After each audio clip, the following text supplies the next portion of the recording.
Hello everybody, Thomas here. Thanks so much for clicking on this video. Today I want to do a little review of sorts for You, Season 3. You is a Netflix original TV show now. It did start on Lifetime, but then after Season 1, Netflix picked it up, and now Season 3 just recently came out, and I finally finished it.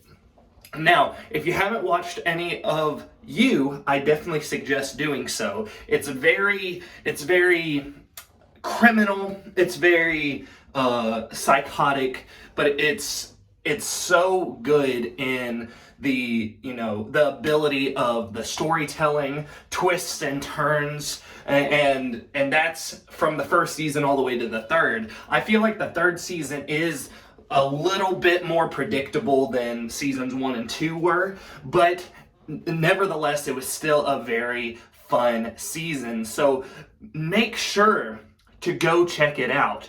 If you are over the hype or don't want to watch it, or you haven't watched any of it, because You has been a pretty popular series over the last few years, I definitely suggest to believe the hype and watch it. With the main character, Joe, it's usually in the mindset of Joe. Joe does a lot of voiceovers, kind of in the format of how Dexter is, and it has that kind of same feel, even though I feel like Dexter is a more, I wouldn't say lovable character, but he's just getting rid of bad people, all that kind of stuff, but bad is very, it's very opinionated. You can't just pick who a good and a bad person is. So that's a big struggle throughout this show too. But one huge thing is Joe doesn't really realize that he's doing anything wrong, and that's all the way from the first to the third season.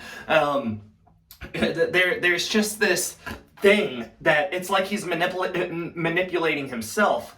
And obviously there are going to be spoilers a little bit in this review. Not massive spoilers, nothing like that, but kind of just little plot points here and there. But Joe had a lot of issues growing up, to the point where he killed his own father, and he had someone watching over him because his mom didn't want him, and then he went to a home, and then there was a guy that took him in that was a librarian, and he was a piece of crap as well. So just everybody in his life were awful to him and awful around him, and it just caused more and more damage to him as life went on. Now, I'm not saying that that's any reason to do the things that he does in this show, but it's almost like the show's trying to get you to sympathize with him, and with the way that the story is made and it revolves, it does a real good job on seeing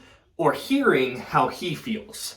Now, in this season, we're also in the point where Love, his wife now, is also doing voiceovers. There's voiceovers with Joe and Love. Now, I can't remember if any of that happened in the second season, but I don't think so. I think this one is the first one that there's 2 voiceovers. So, just the way that it's manufactured and the way that it's structured is really well done, and there's just a lot of good things about this show. But I also feel like there's a lot of weird things that go on as well. There's a scene in one of the episodes where Joe goes on a guy's camping trip, and it's the weirdest bit of episodic structuring that I've ever seen.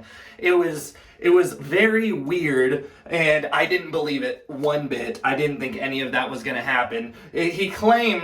Joe claims that he cries because it feels like he's wanted for who he is, and he could finally be himself, but I didn't believe that one bit. That was one big part of the series that I didn't really understand. Now, there's another side character named Sherry. She runs a blog, a very famous blog on the internet, and the way that she's introduced, she's an awful character. She's very manipulative. She's very angry. She hates people that aren't her friends. So she treats that towards love. Nobody wants to eat any of her baked goods because she's a Quinn, and she comes from a rich family, and she has a twin brother that killed himself, and so that automatically means that she's an awful person, which, I mean, granted she was, but it starts off that way, and then it skips in time. And one of the episodes is like, oh, nothing really happened,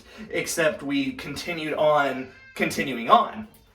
And it shows that Love and Sherry are now best friends, which makes no sense to me. I don't understand why that happened. I know they just kind of hit it like, oh, she's changed. Love, you've changed.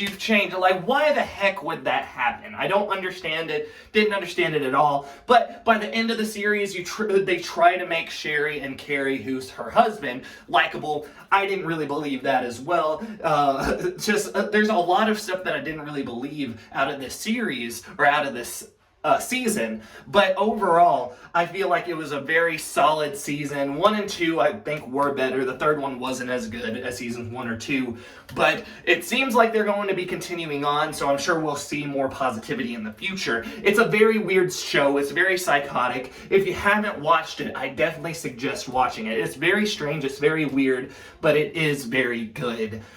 Let me know what you think about it. Leave in the comments below what you think about it. Make sure to give this video a thumbs up if you do end up liking it. If not, please leave in the comments below why you didn't. I'd really appreciate it. Make sure to click that subscribe button if you like this video, like past videos, and want to see more in the future. Thank you so much. Goodbye.